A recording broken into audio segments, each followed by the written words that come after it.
the Java Energy Hour. My name is Gabriel. We are here with you with Curious Sports Pulse. Check us out, CuriousSportsPulse.com. There is a lot to get into today, and we're going to stay away from the NBA. We're going to focus more on the more in season, at least regular season, the more honestly, it has the league with more storylines, in my opinion, a lot more at stake in the WNBA. Everyone said goodness, heading into this season that Caitlin Clark would more or less carry the league. Maybe not everyone. There were some critics.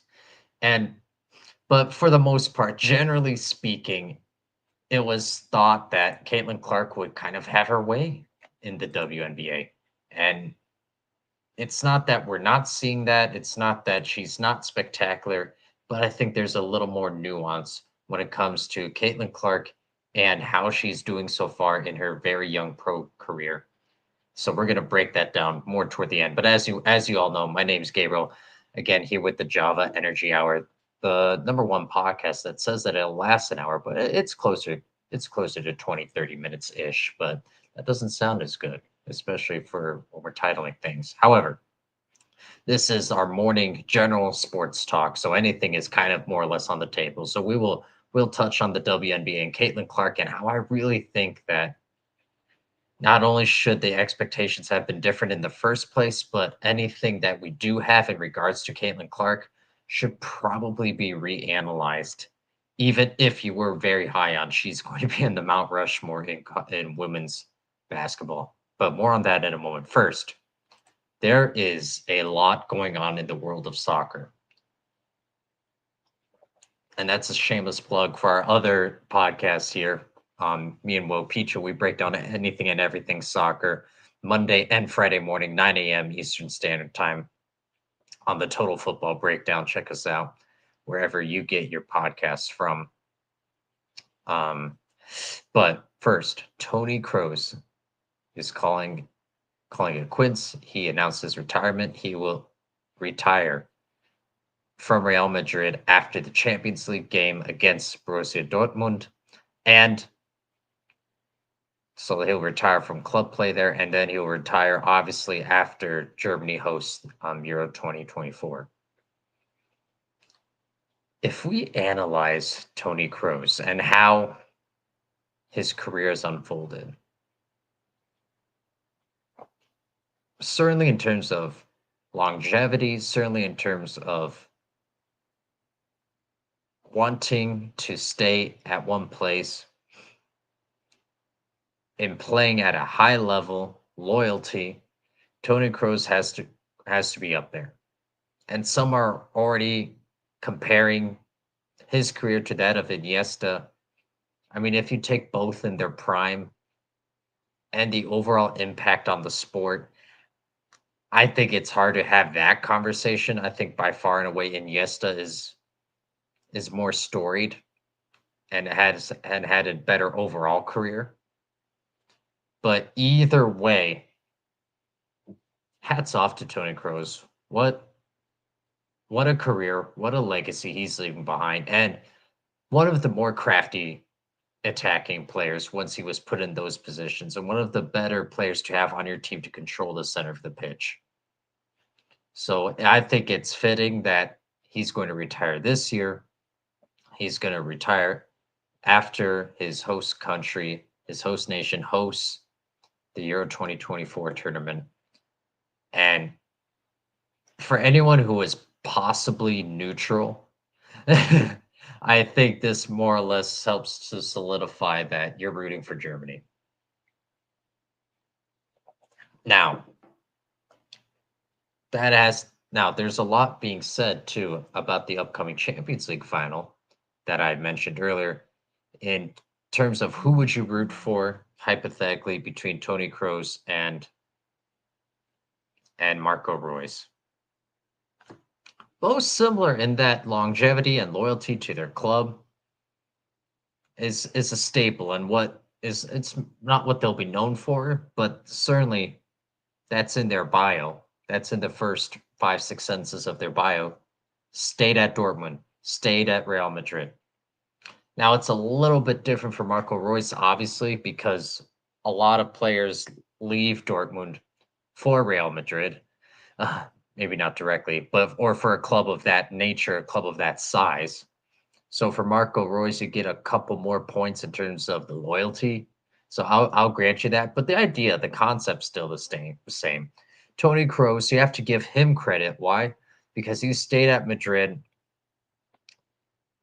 in an environment where it's known and the star players, especially in midfield, they'll shuffle in and out.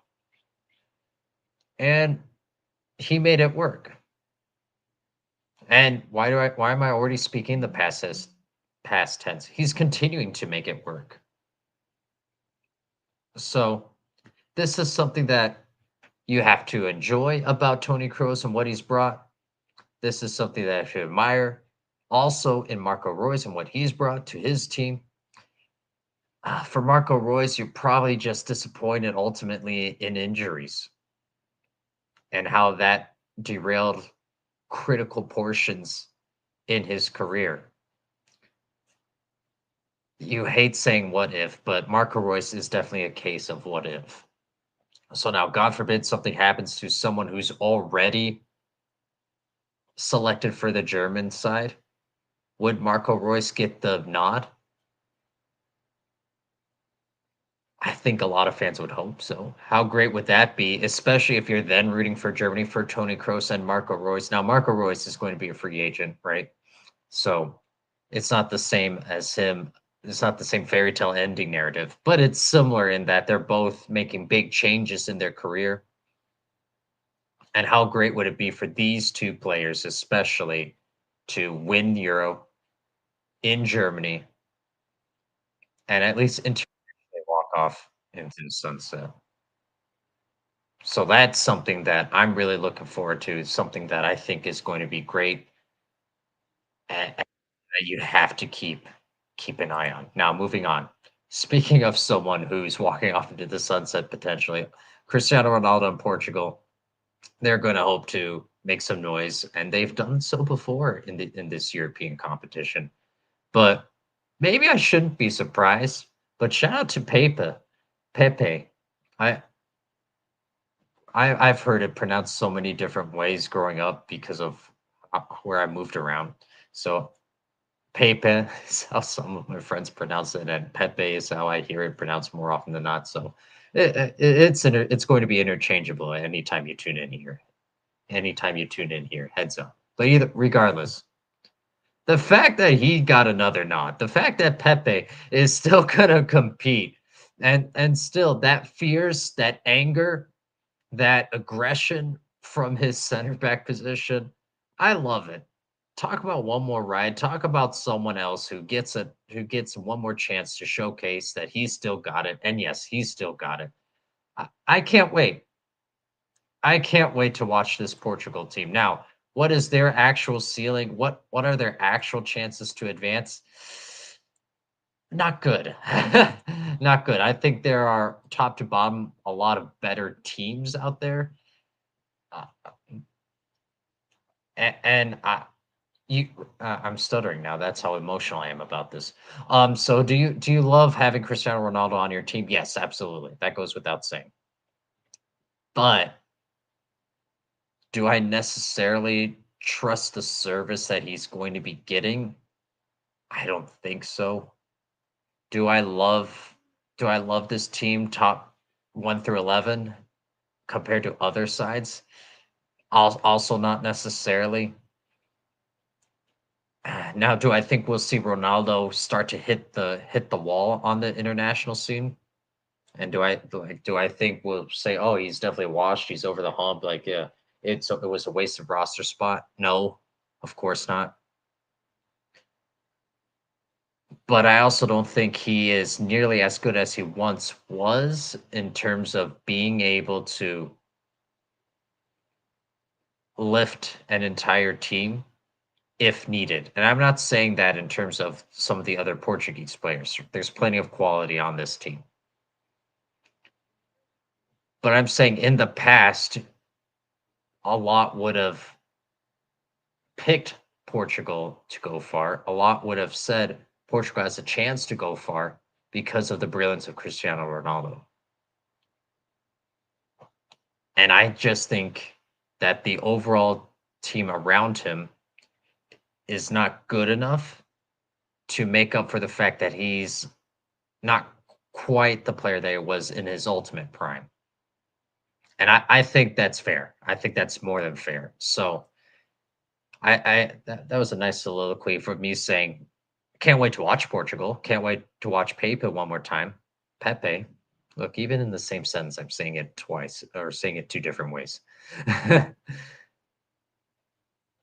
But I don't think I think we should have. Speaking of expectations, like how we're going to discuss with Caitlin Clark here in a moment. I think we need to have reasonable expectations. I think we need to have tampered expectations. If they advance out of the group stages, I think that's an accomplishment for this team. I really, that's how I see it, at least. Moving on to one more soccer talking point, and then I promise we'll get to Caitlin Clark, the whole point of this thumbnail. England, never short on drama, never short on what the hell's going on, and that's partially why we love this England team. And by that I mean people like me who just in general root for drama. So now, who didn't make the team? Marcus Rashford. Is that probably the right choice? Yes. Yes, absolutely. Absolutely. I have zero issue with that. And this is coming from a Manchester United fan. Marcus Rashford can be so infuriating to watch. Uh, and I think there are, even if you think he's better than some of the people that did make it, particularly in the more attacking it positions, the gap isn't that big where some of the known baggage that comes with Marcus Rashford, it's just not worth it, in my opinion. And England, they need more of a team field, a team unity, and then they need someone who, within that team concept, can then have moments of brilliance and step outside of their comfort zone and not be afraid of the big moment and not do something that's just plain. Oh my goodness, painfully stupid. So, for example, a Harry Kane. So, and Jude Bellingham, a Cole Palmer, Phil Foden, even Tony, Ollie Watkins. I love all those players much more than Marcus Rashford potentially making this team. I really do. And now Trent Alexander-Arnold, I think he's going to have a little bit of a renewed motivation, considering everything that just happened with Jurgen Klopp and the emotional roller coaster that they had with Liverpool. Kobe, pardon me, Kobe Mainu, one of the few shining bright spots in that Manchester United season. Can't wait to watch him and as he continues to develop in his role for England. Cannot wait to watch that. And then shout out Joe Gomez making the team. Shout out Joe Gomez. And now we have Harry Maguire and Luke Shaw on the same team, so that's going to be fun. So do as I've told Will Picho Tony multiple times on the Total Football Breakdown, and by multiple times I mean the one episode that we've aired so far. I see England getting another nice round of 16 exit likely on penalties. Now, do I what I wa- individually do I love some of these players? Do I think some of these players are brilliant? And do I think that they could break the mold and potentially win it? And by that I mean potentially win it all. Sure, but overall, this is a team that has earned zero benefit of the doubt, and it's something that I'd need to see it before believing it. So at this point, individually, yes, England has always had great players. England is always if you were to line up the rosters and compare them to some of the best in Europe, some of the best in the world, you would probably pick a lot of England players before many others. But the issue is almost more mental at this point. It's more when the score is tied 1-1 or 2-2, and there's a silly mistake and it snowballs into a silly conceded goal. That panic of, oh shoot, here we go again. That is something that, in my opinion, hasn't been overcome, and which is again why I don't think we can favor England at all. 100% you love Germany way more than England, top to bottom, in terms of not just the roster quality, and again, individually players in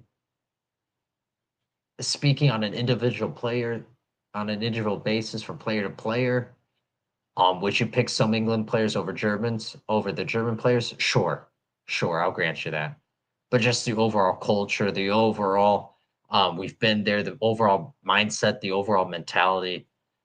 You have to love Germany over England. So if you're picking Germany versus the field, or if you're picking England against the field, the obvious statement is, yeah, I'm gonna pick Germany. And now me and Will Peach on Friday are gonna break down some other potential teams that we like this upcoming Euros, but just a little bit of a precursor. It's not even a precursor because it's that obvious of a take. Yeah, I like Germany to go further than England this year, but we can count on England for a lot of drama, and that I cannot wait for. Now, finally. Oh, we have a comment. Sorry, Chris. I feel for Pepe's old muscles if they reach that final at the ACL graveyard. That is the MetLife turf. That's real. That's real. Sorry, Chris, I didn't see your comment. I was too busy talking about um soccer. But yeah, I mean, he's someone who I enjoyed watching just the anger that he would defend with. I really enjoyed that aspect of his game. And so obviously that puts a lot more torque, that you have a little more, you have a much harder step. And so thank God they're playing in Germany and not at MetLife. um, so I think that's 100% apt to bring that up. So appreciate you, Chris. Thank you for bringing that up. Thank God Euro 2024 is in Germany and not being hosted in any way, shape, or form by New York City. But finally, the whole reason you initially clicked on this video, and again, this is the Java Energy Hour. This is our morning show. Anything is kind of more or less on the table. Shout out to Chris for joining in the conversation, but check us out www.curioussportsbulls.com for the latest and greatest from Will Picho Tony, especially killing it. If you want some insider information, particularly on the continent of Africa and what's happening in the sports world there, go check out his work. But before the WNBA season even started, people were crowning Caitlin Clark and saying that she deserved to be on the Mount Rushmore. And at another previous network, I said, and I made it very clear how asinine I thought that statement was. And now it's coming to fruition. My reasoning at the time was she was used to in the Big Ten, and everyone who knows me knows there's no bigger fan, there's no bigger proponent of the Big Ten than I. Hashtag better than the SEC. But there were plenty of nights when she was by far and away the best player on the court, and I really struggled. I really hated watching how teams lacked the adjustment, how teams seemed to be almost okay with, okay, well, if Caitlin Clark beats us, she beats us. Now, could part of that have been because of the personnel? And in other words, you also don't have a Caitlin Clark at one of your guard positions in your backcourt. Fine, but shout out to the Nebraska Lady Huskers. They did beat Iowa once in the regular season, so shout out to them. Kept it close in the Big Ten championship too. But I digress. I digress. It's always harder when you go from one level of play to the next level of play. So in other words, when you go from JV to varsity, when you go from varsity to I almost said varsity to high school. When you go from varsity to college and now make that next step from college to pro, it's so much harder for backcourt players, for guards, for smaller players than it is for forwards. The exception being a center or a power forward, someone who plays the four, someone who plays the five, hashtag positionless basketball. The exception being when it's one of your front court players who is used to and has been used to simply getting results, getting production due to their size. That's an exception to what I'm about to say. But before we get into that, Chris says way too early to evaluate any of it. She is learning. Game 4 was way different from game 1. Ooh, I like that take. I do like that take.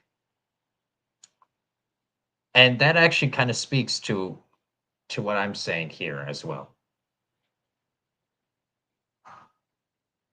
When you make that leap from college to pro, it's such a difference. It's almost the cliche, it's a different game. Yes, it is. And now when you add on to the fact that teams are almost going to be gunning for her, especially the more veteran players who feel like she's getting undeserved hype, especially among players who feel envious, especially among players who say, "All right, she's all that. Well, we're gonna slow that hype train down. We're gonna show her who runs this league." We saw that on that screen from Brianna Stewart, for example. But even despite all of that, even with all the media attention, I mean, you see those Indiana Fever games. Anytime she makes a three, it's like a bill was passed saying that there's going to be free candy falling from the sky. Like the crowd goes wild. So in many ways, she has the hopes of the city on her back, and certainly the hopes of many who want to see her do well, who want to see her be successful, etc.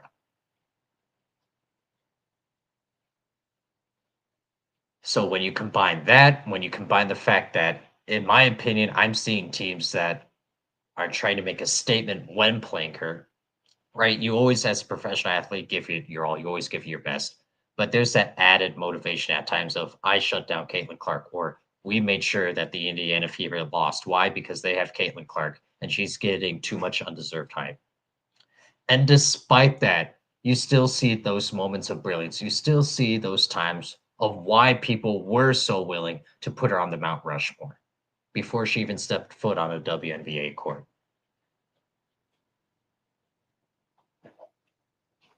So this is why the expectations for her need to be, it should be viewed as a great accomplishment if she wins Rookie of the Year. This is a loaded WNBA class, and she's a backcourt player. And she's on a team that was drafting number 1 for a reason. And all the other reasons that I just mentioned. So if at the end of the season we say by far and away, okay, she was the best rookie this year, that's an accomplishment. And that's how we need to evaluate Caitlin Clark's first year. So not only is the team going to have to try to learn how to win after not doing so for so long. Winning is a habit. So far defeated. I think that's the opposite of undefeated. So far defeated in regular season league play for a reason. And now, is Caitlin Clark being rushed at times? Yes. Are her teammates also fumbling some pretty good passes from her, which count toward or which count against her in terms of a turnover? Also, yes. Is she taking some questionable shots? Yeah, but can she also make those? We've seen it before. So her trying to play within an offense that isn't exclusively centered around her is an adjustment. And for that reason, at this point, you have to say Angel Reese is right now playing as the best rookie. And I think, again, that's simply because of her position. It's a little bit easier. She's a dynamic, athletic front court player. And we're seeing she's giving opposing backcourts fits. And now some people currently have Cameron Brink as the number 2 player in terms of the rookie class in the WNBA right now. I'm not willing to go that far. I would still have it be Reese 1, Clark 2, and then Brink 3. And this is coming from someone who was a huge Stanford advocate and had them going all the way in my NCAA women's bracket. And for sure, what Cameron Brink is doing defensively is great, especially with the blocks. She's showing that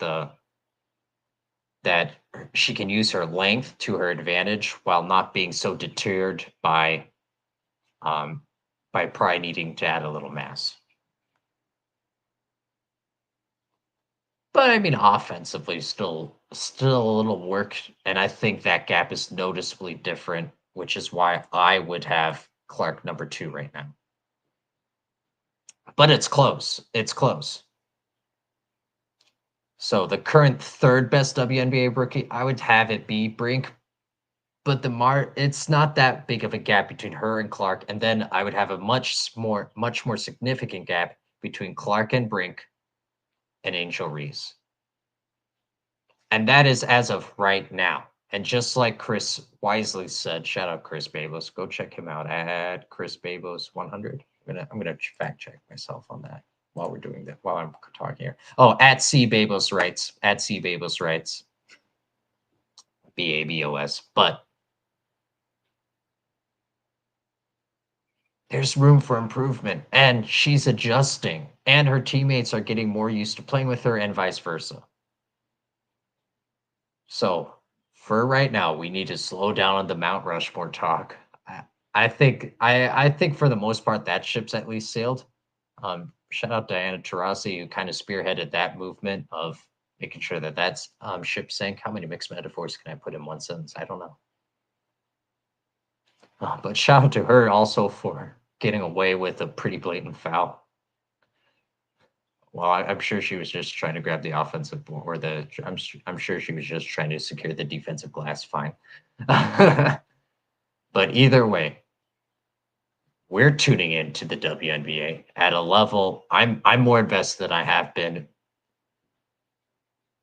I'm not you can get mad at me all you want. Before this year, I would tune in to the New York Liberty and the Las Vegas Aces come the finals, and I would see who won.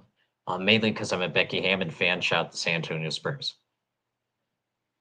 But now there are so many more storylines. I'm more invested. I'm getting caught up in the WNBA, as is the sporting community as a whole. Now, are there still going to be those who say who cares about the WNBA? Sure, but I truthfully think they're missing out. This is now truly an exciting product. This is something I look forward to. And don't forget, there's one more person who's coming, Nika Mule. She was having a couple of visa issues. She's now on the Seattle Storm. They're gonna be playing. Caitlin Clark and the Indiana Fever. That's going to be her debut. That's another storyline to follow. And then next year we get Paige Beckers. So the WNBA is in safe hands. I'm really enjoying it. I'm loving it so much. Shout out McDonald's. And Chris, before we get out here, says, doesn't matter when people tune in. It's awesome to hear people chatting about it. Absolutely. Absolutely. So I'll admit, hands up. I'm a latecomer. I'm a latecomer, but I'm fully invested now. If I talk 365 days WNBA, I'm going to be more than okay with it. More than okay with it. I love the product, and truthfully, if I'm being honest, I don't know why I'm a latecomer to the WNBA, because in terms of just the pure product, I'm more of an X's and O's guy. I'm more of a purist. I'm more of a fundamentalist when it comes to how I enjoy watching sports, which is partially why I do love the Big Ten so much. Run the damn ball, right? I'm not so much a fan of the air raid. Right now we're just switching to college football a little bit. I'm not as much a fan of the air raid and what the Big 12 style football and the SEC has become closer to the Big 12 in many aspects in terms of style of play than not, in my opinion. So that's why I love the Big Ten. And consequently, this is why I really enjoy watching the WNBA because from a pure fundamental, from pure ball movement, from pure team standpoint, the WNBA is more fun to watch than the NBA. Now, do we get LeBron James dishing it to Anthony Davis on an alley oop, or do we get Blake Griffin jumping over a car? Do we get that level of athleticism? No. But in my opinion, if that's your knock on the WNBA, and this is your prerogative, but if that is your knock, and if that's why you choose to ignore the WNBA, and if that's why you say the WNBA doesn't deserve or shouldn't have this attention, then I think you're not really a basketball fan, you're a highlight fan. And again, that's fine, but just admit it. I enjoy the basketball, I enjoy the X's and O's, and I really am enjoying the storylines that are coming out now more so in the WNBA. Were they probably always there before? Yes. But now we're all tuning in, and in large part due to Caitlin Clark. Now, like I said, Becky Hammond, I was kind of marginally always on the outskirts, kind of tuning into the WNBA every now and then. But now I'm fully invested, and I'm glad people like you, Chris, I'm glad everyone else who's watching is now more fully invested, and we're gonna see. We're gonna see. So to summarize, I think Caitlin Clark. I have her two. If you have her three, I get it in terms of rookies, current rookies in the WNBA, but by far and away, it's right now Angel Reese. So check us out on the Twitter. We have Sports Pulse at Sports Pulse 100 for all of our tweets. Check us out here on YouTube. Sorry, Curious Sports Pulse, and then www.curioussportspulse.com. Shout out to Will Petrie. He'll be joining me back on Friday, 9 a.m. Eastern Standard Time for Total Football Breakdown. And he has a couple videos that he's currently working on and a couple articles that he's writing. So shout out to him, just grinding away. But that's all the time we have for today. Until later on this afternoon, 4 p.m. Eastern Standard Time, we'll have another show. Shout out to Chris. Appreciate you tuning in. Shout out to everyone else. Let us know in the comment section. Do you think I'm onto something here at all with anything?